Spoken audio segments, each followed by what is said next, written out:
بانیان کردی تۆ وەڵامیان دەرۆ هەڵەی هەشتم لە زنجیرەی هەڵەکان لە مانگی ڕەمەزان یا باغی الخەیر ئەقبل ويا باغي الشر أمسك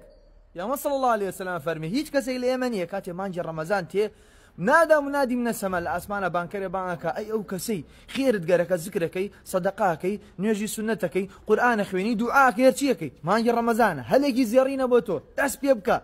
ويا باغي الشر أمسك أي أو كسي حتى وكو يسا كويلي تاوانا كانوا بيتناتو أني رزقارت بيلا دسيان أو تا الشيطان كان ليسا بسياوتو دەرگای بەهەشتە کراوەتەوە ڕەحماتی خوای پەروەردگار دا ئەبەزێ هەلێکەس بۆ تۆ بگەڕێیتۆ ئەگەر نەگەڕێیتۆ ئەگەر گۆڕانکاری لە دین و ئیمانت نەکەی لەم هەلە زێڕینەیە وەڵڵاهی خۆت خەسارەکەی جوان سەرنجی ئەم فەرمودەیە بە جارێکیان پێغەمبەرمان صلی الله عليه وسلم بەسەر مینبەرەکەی سەرەکەوت سێ جار وتی ئامین صحابەکان پرسیاریان لێ کرد فەرمیان یا ڕەسوڵ الله ئەم ئامینانەت لە چی بوو فەرمی ئەوە جبریل و لەو کاتە هات بۆ لام سێ دوعای کرد منیش ئامینم بۆ دوعاکانی کرد ئەزانی یەکێ لە دوعاکانی چی و ئەوە بوو فەرمووی ڕەغیمە ئەنفه لوتی ئەو کەسە بچێ بەخۆڵە کاتێک کە ڕەمەزانە تێتە سەری کارێ ناکە خوای گەورە لێی خۆش بێ ئەم هەلە هاتەتە پێشەوە بۆ تۆ گۆڕانکاری ڕیشەی لە ژیانت دروستکە با دوعای جبریل و ئامینی پێغەمبەر صلی الله عليه وسلم برد نەکەی.